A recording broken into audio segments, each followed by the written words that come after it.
Bom dia, eu cumprimento a todos com a santa e gloriosa paz do nosso Senhor e Salvador Jesus Cristo, o qual tem nos dado a alegria de estar mais uma manhã aqui com o nosso Minuto com Deus. E nesta manhã, mais uma vez, nós estaremos compartilhando da santa e poderosa palavra do Senhor, que se encontra na carta que Paulo escreve, 1 Timóteo, capítulo 2. Nós vamos estar lendo os versículos 1 ao 4, que diz assim: Admoesto-te, pois, antes de tudo, que se façam deprecações, orações, intercessões e ações de graças por todos os homens, pelos reis e por todos os que estão em eminência, para que tenhamos uma vida quieta e sossegada, em toda a piedade e honestidade, porque isto é bom e agradável diante de Deus, nosso Salvador, que quer que todos os homens se salvem e venham ao conhecimento da verdade.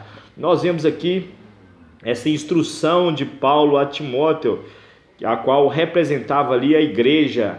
A igreja representa a presença de Deus no meio de um povo, e nós sabemos que Jesus é a cabeça dessa igreja, e o corpo somos nós, todos aqueles que temos a missão daqui nessa terra de representar Jesus aqui em meio a esse mundo.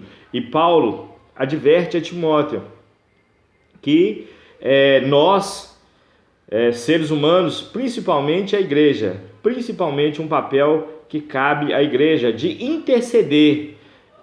O que é interceder? É clamar ao Senhor pelos os líderes que estão em eminências, os homens que estão sob o comando de uma nação, de uma igreja, comando de uma comunidade, todos aqueles que representam uma classe de pessoas, uma classe de crenças, todos esses líderes, porque nós entendemos que esses homens e mulheres que estão no poder estão pela permissão do Senhor, porque se o Senhor não quisesse, não estaria ninguém nessa posição. Então nós temos que entender que existem duas vontades de Deus: a vontade soberana e a vontade permissiva.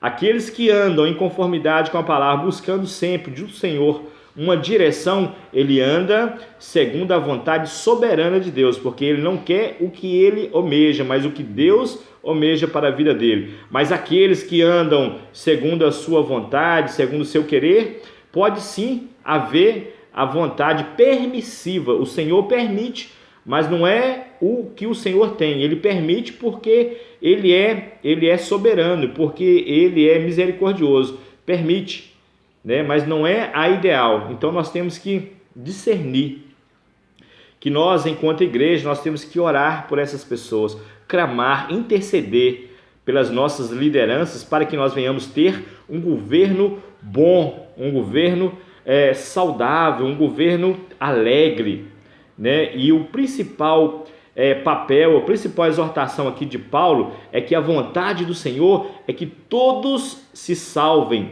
e que ninguém fique a perdição, que ninguém vá ser condenado para o lago de fogo, a morte eterna. Mas o principal objetivo é que todos nós, tanto as nossas lideranças como nós, alcancemos do Senhor a salvação. E qual essa salvação? Só pode estar em Jesus Cristo. Então nós, enquanto homens e mulheres de Deus, enquanto representantes da igreja aqui nessa terra, nós temos que orar, clamar, interceder pelos homens que estão em eminência, o nosso presidente, o nosso governador, os nossos deputados, o nosso prefeito, os nossos vereadores, as lideranças comunitárias de bairros, associações, a liderança da igreja, né? Todos aqueles que têm o poder sobre a mão de representar, de comandar um povo, uma nação. Esta é a palavra que eu trago para os nossos corações nesta manhã, que venhamos interceder e orar por esses, para que venham alcançar a salvação do Senhor e que venham ser instruídos e exercitar e exercer um mandato, exercer um domínio sobre a direção, sobre a vontade soberana de Deus. Oremos assim: Senhor nosso Deus, eterno e soberano Pai, nós te agradecemos, ó Deus, por mais essa manhã, ó Pai, por mais essa palavra que o Senhor trouxe aos nossos corações, que venhamos, ó Pai, orar pelos nossos governantes, orar, ó Deus, pela nossa liderança, Senhor, para que venhamos ter uma vida justa, uma vida alegre, uma vida mansa, ó Pai, diante do Senhor. Mas o principal, ó Pai, das nossas orações é interceder para que todos, ó Deus, venham alcançar a salvação no Senhor Jesus. Ó Pai, nós te agradecemos em nome de Jesus nesta manhã, ó Pai.